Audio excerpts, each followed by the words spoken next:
1장부터 9장까지 15개의 솔로몬의 설교가 있다고 했는데요. 특별히 5장부터 7장까지는 지혜로운 사람이 해서는 안 될, 지혜로운 사람이 경계해야 될 6가지가 나와 있어요. 지난주에 혹시 기억나세요? 뭐였는지? 5장에서 음료를 조심하라, 그렇죠? 기억나시죠? 성적인 타락에 빠지면 안 된다. 모든 명예와 모든 이제까지 쌓아온 권위 다 잊어버리고, 모든 재물은 다른 사람이 취하고, 모든 그 생명은 사라지고, 얼마나 무서운 건가. 이 잠언서만 철저히가 아니라 몇 번 읽어봐도, 공부해도, 잠언서 설교 한번 들어봐도 성적인 타락에 안 빠질 것 같아요. 너무너무 무서운 거니까. 빠지면 죽어요. 모든 게 죽어버려요. 죄로 돼버려요. 죽은 목숨이 돼버려요. 그런 걸 지난번에 공부했고요. 오늘은 3가지가 나와 있는데요. 먼저 1절부터 5절까지는 이 보증 쓰지 말라고 얘기해요. 보증. 미국에서는 보증 쓴 다를 되게 코사인 한다고 하죠.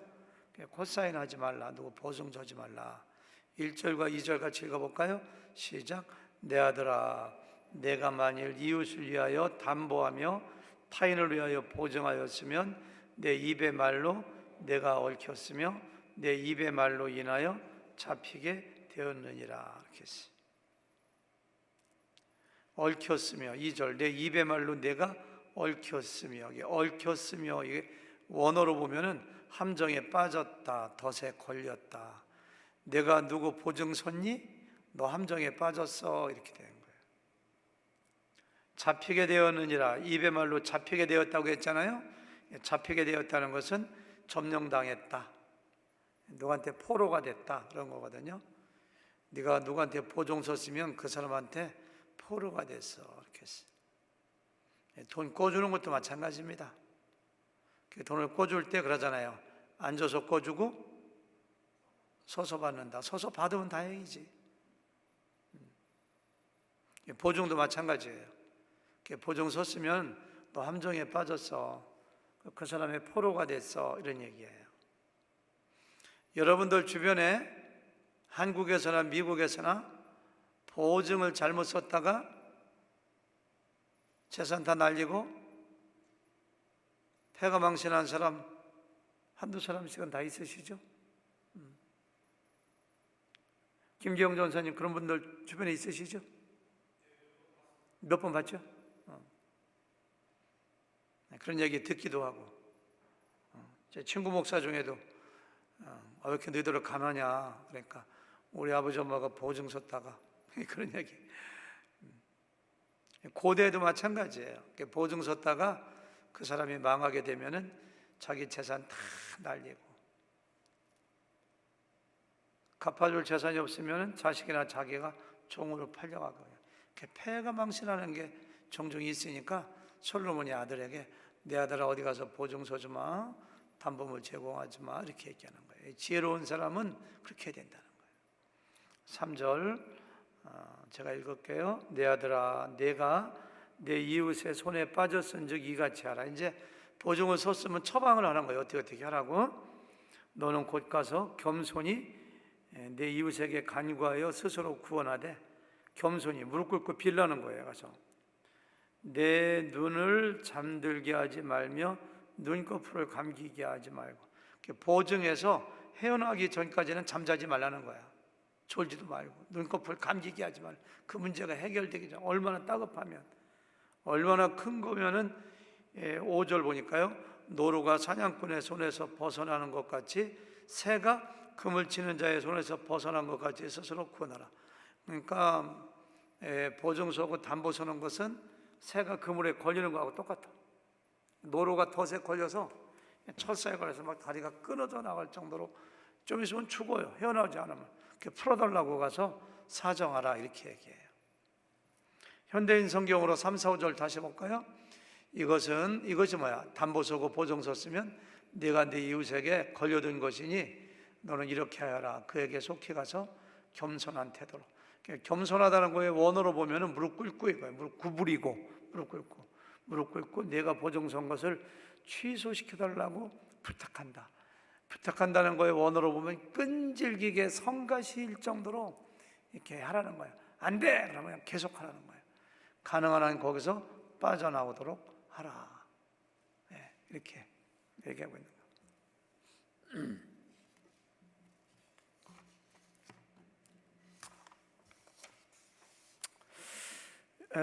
우리가 한번 물어봐야 돼요. 우리나 담보나 보증은 절대 서주지 않아야 되는가? 허지 목사님 어떻게 생각하세요? 오인길 목사가 내일 허 목사님 내 이거 코사인이 필요한데 코사인 좀 해주시겠습니까? 하면은 허 목사님 어제 보증 서지 말라고 그렇게 침을 튀기면서 강조하시더니 어떻게 저한테 보증을 서달라고 하니까 딱 이렇게 뿌리치시겠어요? 아니면 해주시겠어요? 시험 드는 질문하네요. 예, 못 해드린다고 뿌리친대요. 아니 뭐 얼마 전에 우리 목사님 중에 한 분이 아파트를 얻는데 크레딧에 앉아서 아파트를 안 돼서 목사님 어떻게 할까요? 그렇게 하더라고. 저한테 코사인 해달라는 거지 뭐. 그래서 내가 해줄게. 그래서 코사인 해줬어요 그냥. 전 지금도 후회하지 않아요. 한 10년 전인가 어떤 분이 저한테 코사인 해달라고 하더라고. 근데 얼마가 걸렸나 보니까 한 60만 불 정도 걸린 것 같더라고요. 안 해줬어요 제가. 그거 해줬다가 나중에 그분이 갚지 못해가지고 나에게 들어오면은 나는 60만 불도 없어. 돈도 그것도 없고 목회하는 내가 그거 걸려들어서 목회도 못하고 교회까지 피해가고 그래서 정말 미안하더라고요. 안 해줬어요 제가요.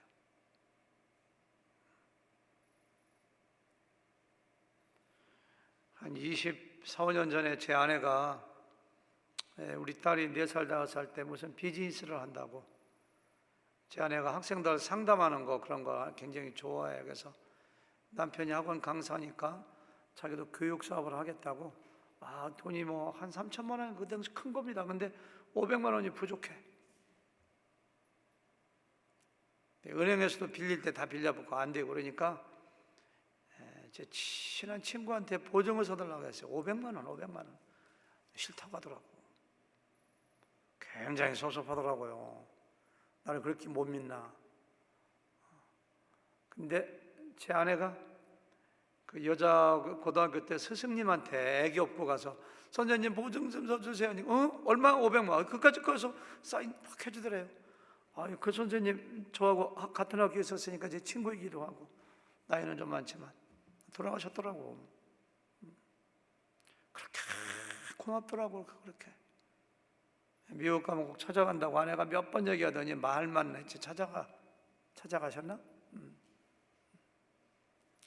그래서 저는 보증 쓰는 것도 지혜가 필요한 것 같아요. 저는 2가지 원칙이 필요해요. 첫째, 내가 감당할 만한 능력이 있는가. 무슨 5만 불, 2만 불 뭐 감당할 수 있으면 사인 해주면 되는 거지. 그리고 이 사람이 못 갚으면 기쁜 마음으로 갚아줄 수 있는가. 그러면 해줘야지. 2가지. 감당할 만한 능력이 있는가. 이 사람이 못 갚아서 내가 기쁨으로 이걸 그냥 달라고 해도 줄 수가 있을 사람인가. 그러면 해주는 거지. 그 정도면. 기계적으로다가 성경에서 보증해 주지 말랬으니까 못 해줍니다 해갖고서 하면 그것도 인간관계가 이렇게 파괴되고 섬기는 거 아닌 것 같아요. 내가 해줄 만한 능력이 있는가? 저 사람이 못 갚았을 때 내가 기쁜 마음으로 내 아들이 보증 서달라면 못 해줘? 해주지 뭐. 못 해주면 기꺼이 해줘. 우리 형제자매가 한데 해줄 만하면 해줄 수 있는 거죠. 그런 거죠 저는 생각해요.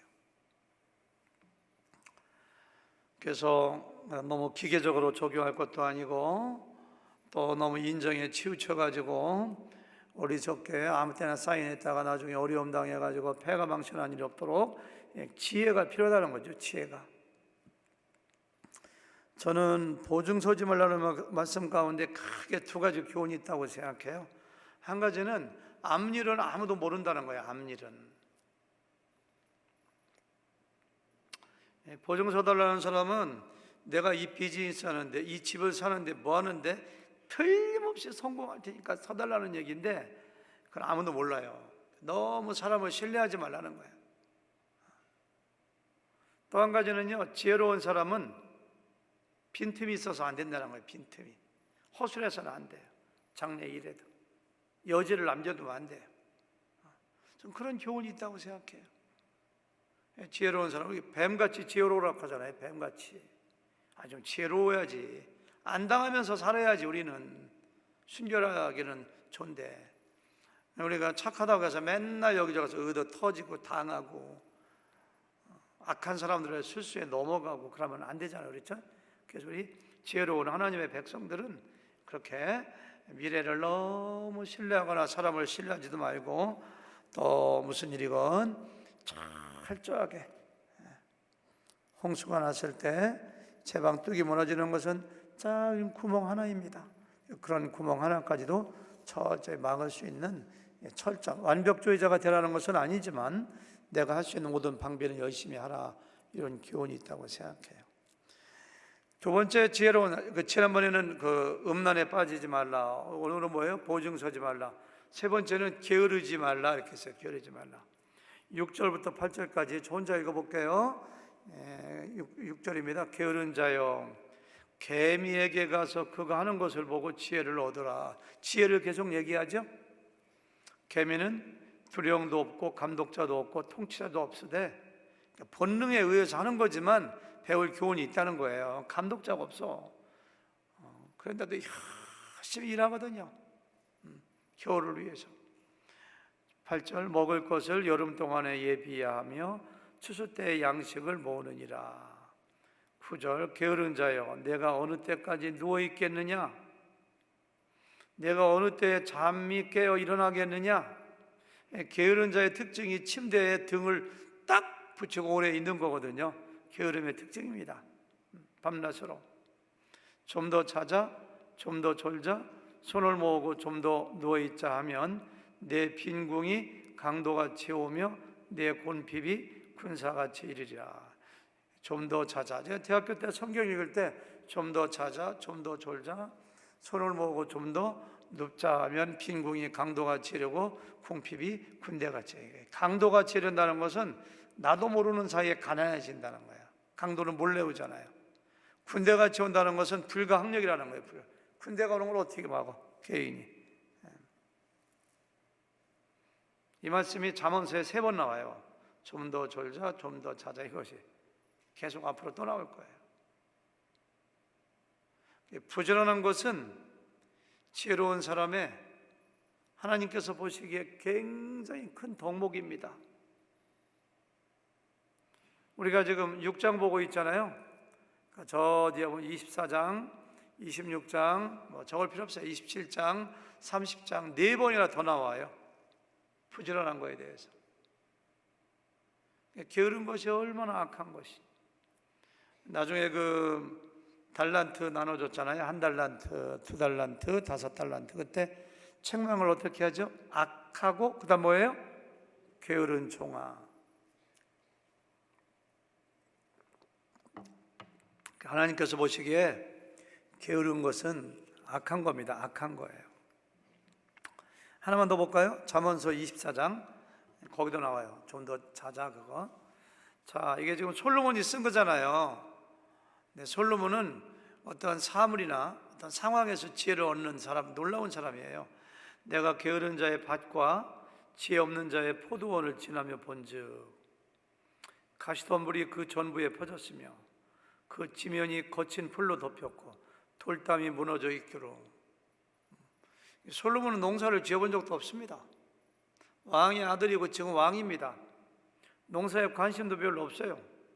말을 탔는지 가마를 탔는지 하여튼간 가다 보니까 어떤 밭을 보니까 그냥 가시덤불이 그냥 쫙 잡혀서 돌담도 다 무너져가지고 그냥 노루가 들어가고 사슴이 들어가고 멧돼지가 들어가서 다 파헤쳐라 그냥. 저게 누구 밭이냐 하니까 저 위쪽 내 아무개 밭입니다. 아무개가 뭐하는 사람이냐? 정말 게으른 친구입니다.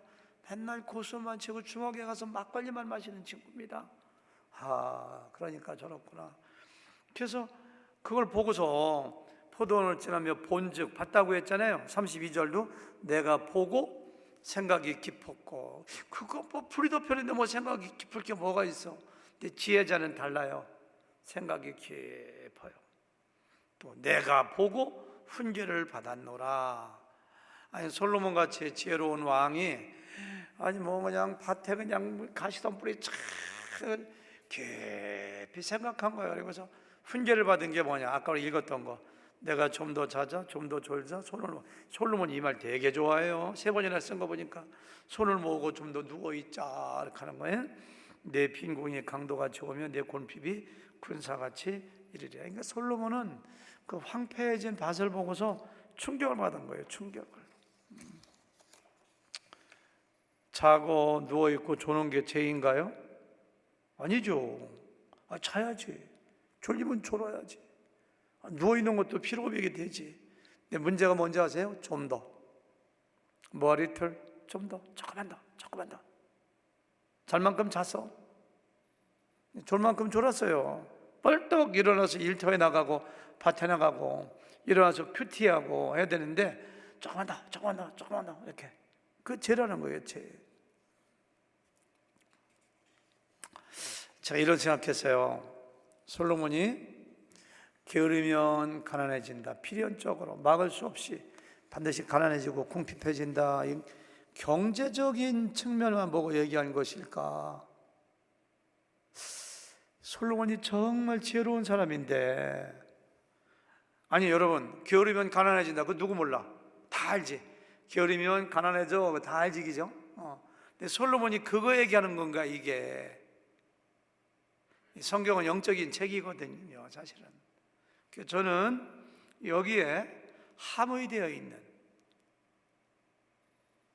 진리 중에 한 가지가, 너희가 게으르면은 게으른 자의 밭에 가시토물과 잡초가 가득하고 담이 무너져가지고 그냥 온갖 짐승이 다 파헤쳐놓고 황폐해진 것처럼, 너희가 게으르면 너희 영적인 밭도 그렇게, 마음의 밭도 영적인 상태도 그렇게 황폐해질 수밖에 없어. 저는 그것을 암시적으로 저는 얘기한다고, 정확하게 해석하는 건지는 모르지만 적어도 적용은 저는 그렇게 하고 싶어요. 적용은요.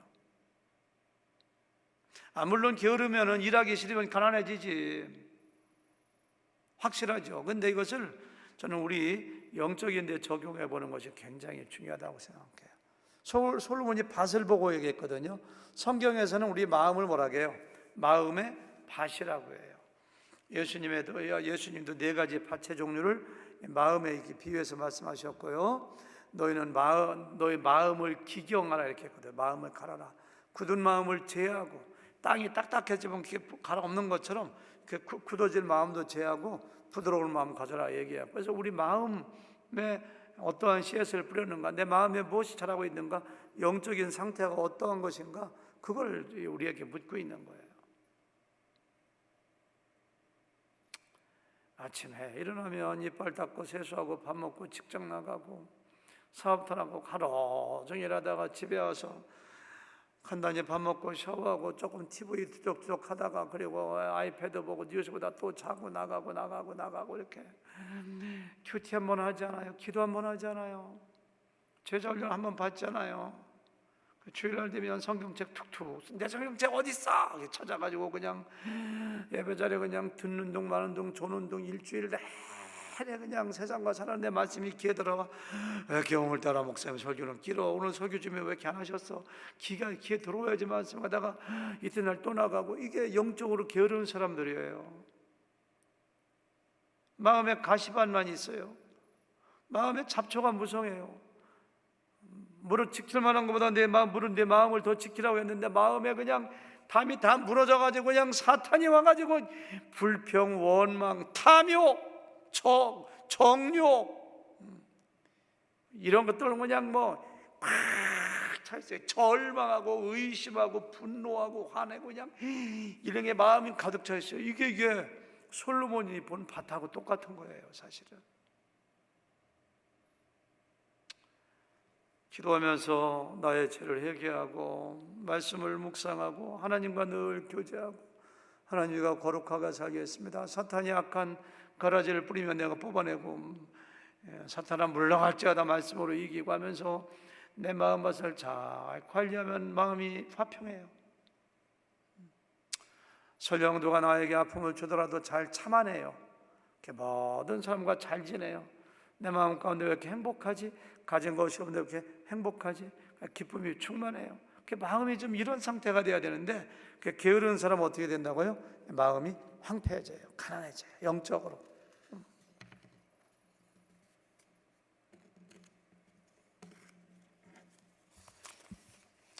여러분 기억하세요. 게으른 사람이 영적으로 부유한 사람 없습니다.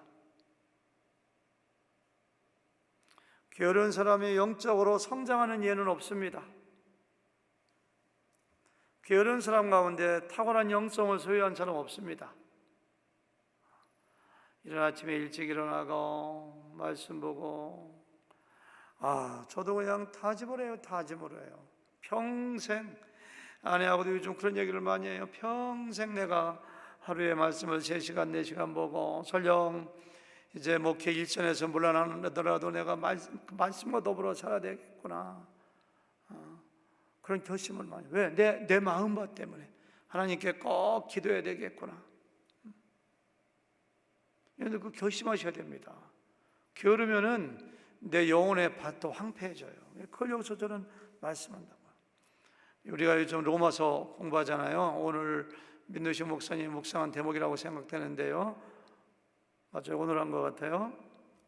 어제 했나?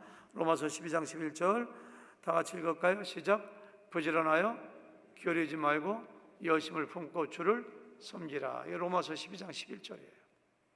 11장까지는 의롭게 되는 방법, 구원받는 방법 다 얘기한 다음에 여러 가지 얘기하는 것 중에 여기서 보니까 게으르지 마, 부지런하여 열심 가지고 주님이 섬겨.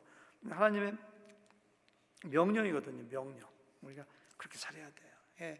게으른 것은 죄가 아니라고 생각하는지 모르지만 저는 게으른 건 죄라고 생각합니다. 재미있는 얘기가 하나 있더라고요. 정말 게으른 농부가 대청에서 잠을 자고 있는데 밖에서 쿵 소리 나서 보니까 대낮에 도둑놈이 담을 넘어 올라다가 하다가 그 위에 있는 기왓장을 딱 떨어뜨린 거예요. 놀다 보니까 도둑놈 손이 왔다 갔다 해. 그래서 이놈 자식 그냥 들어오기만 해봐라. 그냥 다리 몽둥이를 분질러 놓지. 또 자는 겨. 한참 자는 거야. 코 골고. 그러니까 뭐가 쿵해. 그 담을 띄워서 쿵 뛰는 거예요. 이놈 자식 들어왔네. 이 안으로 들어오기만 해봐라. 가만 안 들죠. 그리고 또 자는 거예요.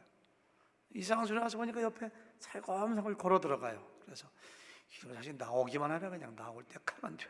또 자는 겨. 한참 있다 또 소리가 나서 해서 보니까 값진 보석 같은 걸 들고 나가는 거예요. 그래서 다음에 한 번만 더 하라. 가만 둬.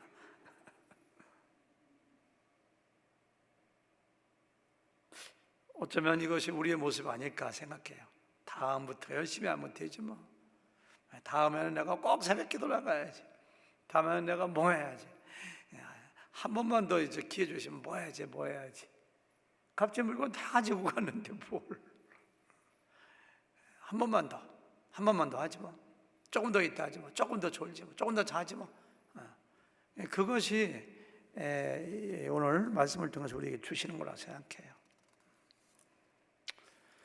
여러분, 우리가 좀 부지런한 사람 되자고요. 아멘. 나이가 든 사람들 중에 그런 사람들이 있어요. 그냥 제가 그랬어요. 옛날에 저는 새벽잠이 없는 사람이거든요. 3시, 4시면 일어나거든요. 원래 그래요. 그런데 제 막내 동생들은 안 그렇더라고. 막내 동생 62년생 쌍둥이인데 옛날에 제가 장가 가서 우리 집에 와 있는 거 보면 참 답답합니다. 저는 어떻게 아침 9시, 10시까지 자는지 아주 속이 터집니다. 저는 아주 그냥. 저는 그냥 5시부터 움직이는데 왔다 갔다 하는데 그냥 직장 가서 학원 가서 단과 한 2타임 뛰고 그렇게 하고 또 아침 먹으러 오면 그때까지 자고 있기도 하고 한 11시쯤에 일어나서 이렇게 하고 그냥 아주 그냥 저는 게으른 사람이 집에 있으면 정말 힘들어요.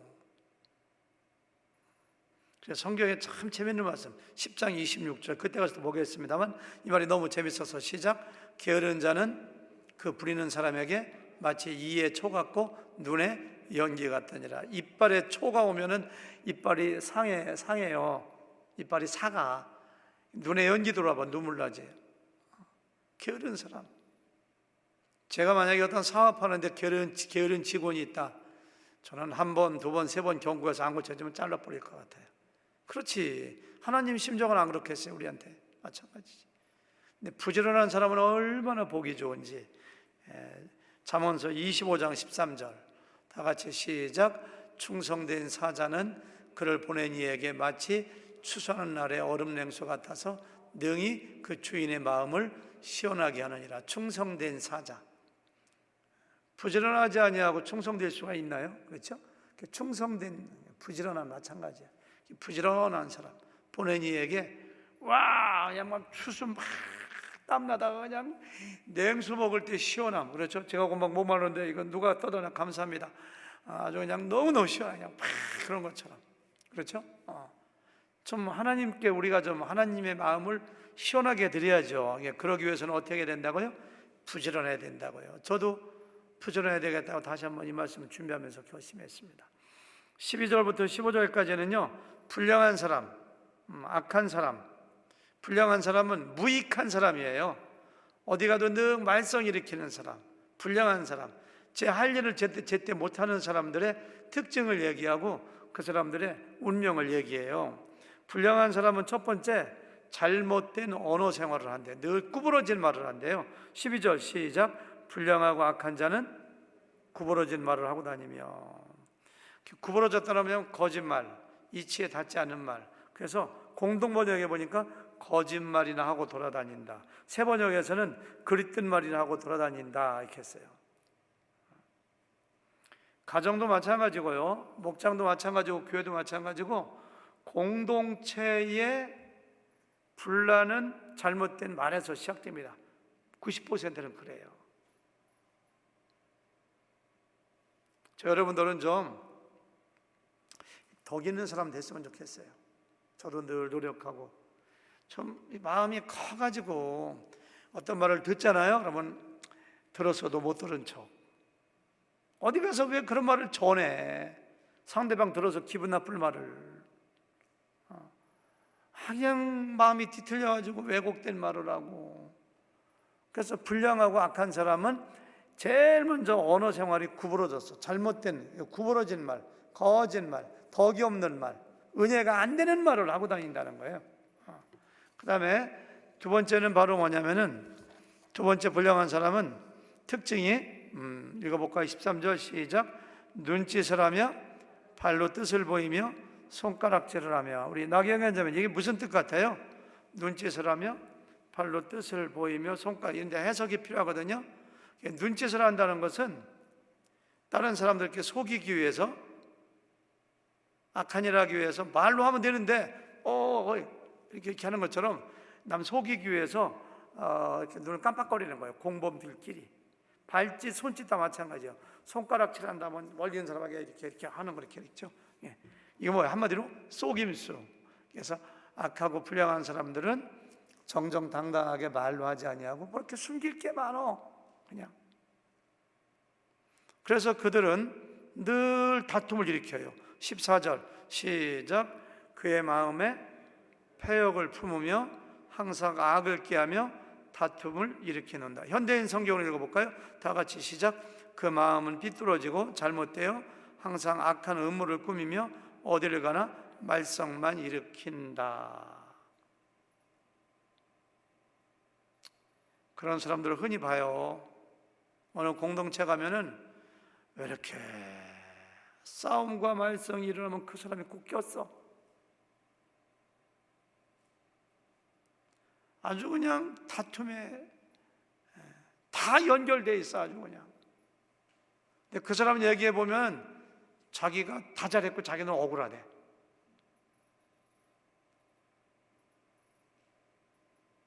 그런 사람들이 여기서 그렇게 불량한 사람이다. 마음에 늘 뭔가 이렇게 비틀어진 게 있어가지고.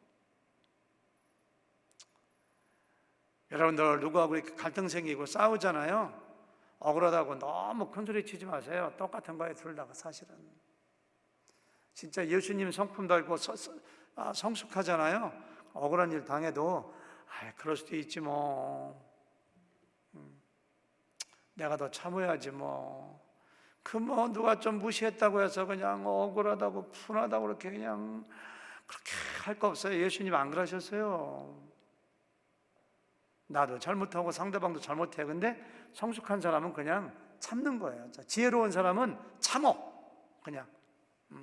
나 혼자 참으면 되는 거지. 예수님 참으셨는 거 십자가 달리실 때 누구 원망했어요? 안 했어요. 어리석은 사람들은, 지혜롭지 못한 사람들은 어디 가도 늘 다툼을 일으켜.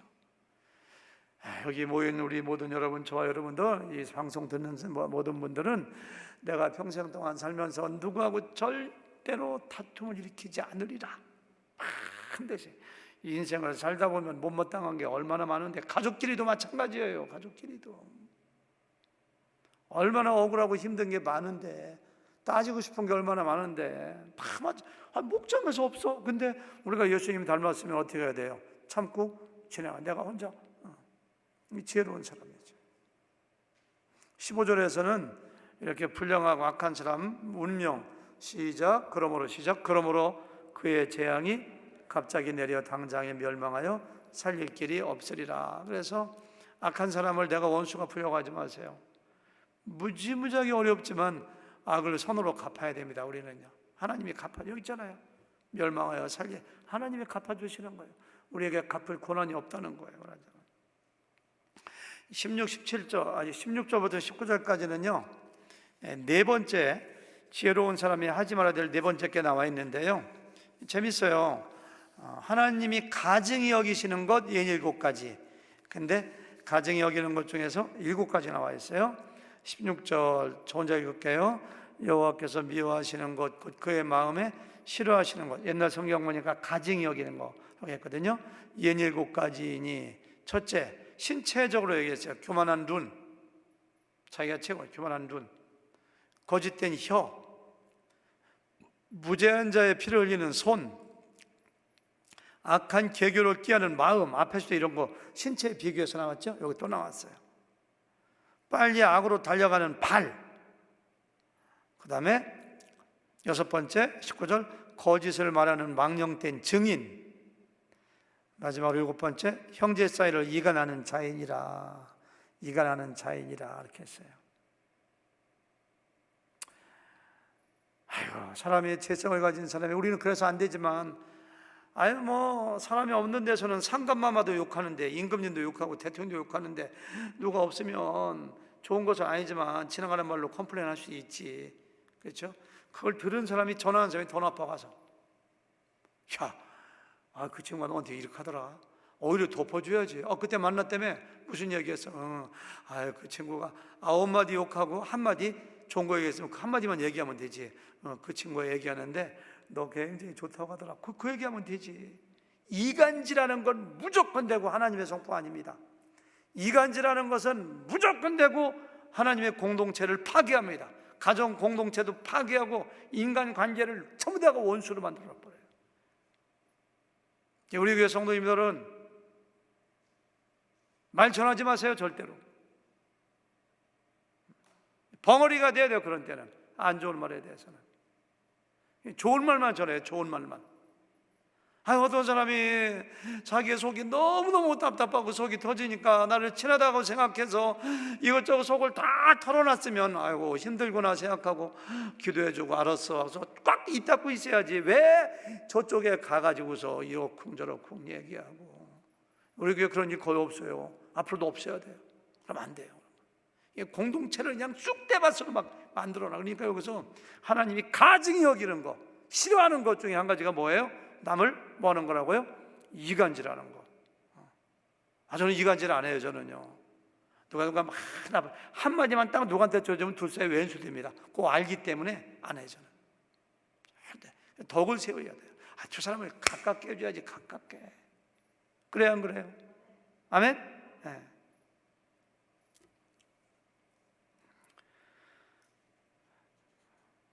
모든 악한 것이 악한 마음에서 나와요. 부패한 마음에서. 그러니까 무릇 지킬 만한 것보다 더욱 내 마음을 지키라 했겠어요. 그래서 예수님이 이렇게 하셨거든요. 어떤 제자들이 안식일날 밀을 내서 팍 먹으니까 와가지고 당신의 제자들이 저렇게 안식일날 밀 이삭을 비벼 먹는다 하니까 예수님께서 야, 사람의 속에서 나오는 것이 더럽지 들어가는 게 더럽지 않은 거 아니야. 들어가는 걸 먹어서 속에서 뒤로 빠지는 거야. 그러시면서 뭐라고 하는지 아세요? 속에서 그 사람의 마음에서 나오는 것은 악한 생각 곧 음란, 도둑, 살인, 간음, 탐욕, 악독. 악한 마음, 부패한 마음에서 온갖 게 다 나온다네요. 아까 여기 보니까 6, 7가지가 다 그런 데서 나오는 거예요. 마음을 깨끗하게 차려야 됩니다. 마지막으로 20절부터 35절까지는 역시 음료를 조심하라 이렇게 했거든요. 음료를 조심하라. 성적인 타락에 빠지지 말라고 했는데 지난주 금요일 워낙에 자세히 했기 때문에 제가 그냥 읽고만 지나갈게요. 안 읽으면 섭섭하니까 그냥 지나갈게요. 20절 제가 읽을게요. 내 아들아 내 아비의 명령을 지키며 내 어미의 법을 떠나지 말고. 이것은 새로운 설교를 시작할 때 습관적으로 하는 관용어구입니다. 내 아들아 이렇게.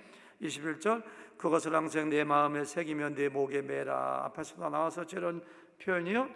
그것이 내가 다닐 때에 너를 인도하여 내가 잘 때에 너를 보호하며 내가 깰 때에 너와 더불어 말하리니. 대저 명령은 등불이요 법은 빛이요 훈계 책망은 생명이라. 하나님의 말씀은 내 길의 빛이요 등불이라고 했던 것처럼 마찬가지예요. 하나님 말씀을 얘기하는 거기 때문에 내 말씀을 잘 듣고 순종하라. 이것이 내 생명을 지키고 너를 보호하고 이 등불이고 빛이고 생명이다 하시면서 진짜 하시고 싶은 말씀은 24절입니다. 이것이 바로 뭐예요? 청년이 무엇으로 그 행실을 깨끗게 하리요? 하나님의 말씀으로 이것이 뭐예요? 이것이 너를 지켜 악한 여인에게 이방 여인의 혀로 호리는 말에 빠지지 않게 하리라. 음란에 빠지지 않게 한다는 거예요. 꼭 저는 그 옛날에 솔로몬이 꼭 여자들만 나쁜 것처럼 이렇게 악한 여인이 혀로 호리는 했는데 자매님들 읽어볼 때 좀 기분이 안 좋을 것 같아요. 그렇죠? 결국은 남자들한테 그런 거 조심하라. 음란에 빠지는 거 조심하라. 그렇게 생각하시면 됩니다. 25절 내 마음에 그의 아름다움을 탐하지 말며 그 눈꺼풀에 홀리지 말라. 26절 음료로 말미암아 사람이 한 조각 떡만 남게 되면, 지난주에는 뭐라 했죠? 음란에 빠지게 되면 네가 모았던 재산 누가 다 가져간다고 했죠. 한 조각이라도 남네요. 여기는 보니까 음란한 여인은 귀한 생명을 사냥함이니라. 음란에 빠지면은 자기 생명이 죽어요. 제가 읽고만 지나간다고 했죠. 27절 말씀 사람이 불을 품에 품고서야 어찌 그의 옷이 타지 아니하겠으며 사람이 숯불을 밟고서야 어찌 그의 발이 되지 아니하겠느냐. 마찬가지라는 거예요. 뭐가? 남의 아내와 통관하는 자도 이와 같을 것이라. 그를 만지는 자마다 벌을 면하지 못하리라. 음란에 빠지고 간음하는 사람들은 반드시 숯불을 이렇게 밟고 있으면 발을 대는 것처럼, 불을 품고 있으면 옷이 확 타는 것처럼 내 인생이 불살라진다는 거예요. 간음하는 사람들 마음속에 기쁨도 없습니다. 거룩함도 없습니다. 하나님을 가까이 감도 없습니다. 정말 조심해야 된다고 말씀하고 있어요. 30절 도둑이 만일 줄일 때에 배를 채우려고 도둑질하면 사람이 그를 멸시하지 아니하리라. 어떤 사람이 빵을 훔쳤습니다. 근데 왜 그러냐니까 닷새를 굶었대. 에구 얼마나 굶었으면 저렇게 했어. 그래서 배가 고파서 도둑질하면은, 배라는 것도 배고픈 것도 본능이거든요. 성욕도 본능이거든요. 근데 같이 본능이지만은 배고픈 거 훔치면 멸시하지 않지만은 성욕은 그렇지 않다는 걸 얘기하는 거예요. 지금 들키면, 물론 도둑질 하라는 거 장려하는 거 아닙니다. 들키면 7배를 갚아야 하리니 심지어 자기 집에 있는 것을 다. 이제 도둑질도 그런데, 근데 간음은 어떠냐? 여인과 간음하는 자는 무지한 자라. 이것을 행하는 자는 자기의 영혼을 망하게 되며, 이렇게 했어요. 그래서 도둑질하는 자는 7배나 갚아야 되고 재산 좀 물어주면 될지 모르지만은, 간음하는 자는 뭐라고 했어요? 자기 영혼이 망하게 되며, 33절 상함과 능욕을 받고 부끄러움을 씻을 수 없게 되나니 남편이 투기로, 나하고 간음한 그 여인의 남편이 알게 되면 투기로 분노하여 원수 갚는 날에 너를 용서하지 않는다는 거예요. 어떠한 보상도 받지 않냐며 맞는 성 타협하지 않아. 절대로 너는 원수 그 사람이 갚을 때 너는 죽어야 돼. 네 영혼도 멸망하게 돼. 왜 그 어리석은 일을 행하려고 하는 거야? 왜 어리석은 불경이를 가슴에 안고 사는 거야? 잠언서만 제대로 공부해도 좀 달라지겠더라고요. 사도 바울은 이런 얘기예요. 이거 읽고 끝날까요? 고린도전서 6장 18절 다 같이 시작. 음행을 피하라. 사람이 범하는 죄마다 몸 밖에 있거냐. 도덕질하고 싸우고 다 몸 밖에 있는데 음행하는 자는 자기 몸의 죄를 범하느니라. 자기 영혼의 죄를 범하고 몸의 죄를 범하고. 이 음행에 대한 것이 지난주에 얘기했죠. 또 나온다고. 계속 나와요 앞으로. 다음 주는 그냥 7장은 한 장 전체가 또 이 음행에 대한 거예요. 계속 나오는데 어떻게 다음 주 우리 허질 목사님 해주실래요? 허질 목사님 해주세요. 좋은 아이디어 같아요. 제가 이거 음행에 대한 거 한도가 있지 이게. 우리 허질 목사님 하시면 좋겠죠? 아멘. 다들 좋아서 다음 주 7장도 그렇습니다. 그래서 그러니까 아버지가 아들에게 보기에 하나님께서 우리 사람들에게 할 때 얼마나 염려가 되고 얼마나 당부하고 싶어 하시면 음행에 빠지지 마. 음행에 빠지면 이러한 네가 저주를 받아. 음행에 빠지면 이렇게 하는 거야. 우리가 얼마나 인생을 살면서 음행에 노출되기가 쉬운지. 그렇죠? 하나님의 그런 마음이 여기 임명할 수가 있습니다. 우리 모두 그렇게 사시기를 바랍니다. 거룩하게 살아갑시다. 아멘. 네. 하나님 감사합니다. 오늘 말씀 주시니 감사합니다. 우리가 지혜로운 자 되어서 자기의 삶의 생을 불사르는 보종도 쓰지 않게 해주시고 게으름에 빠지지 않게 해주시고 악하고 불량자도 되지 않도록 도와주시고 우리 마음에 음행에 빠지지 않게 도와주시고 거룩하게 주님을 섬기며 살아가는 저들 되도록 축복하여 주시옵소서. 감사하며 예수님의 이름으로 기도 올려 싸움나이다. 아멘.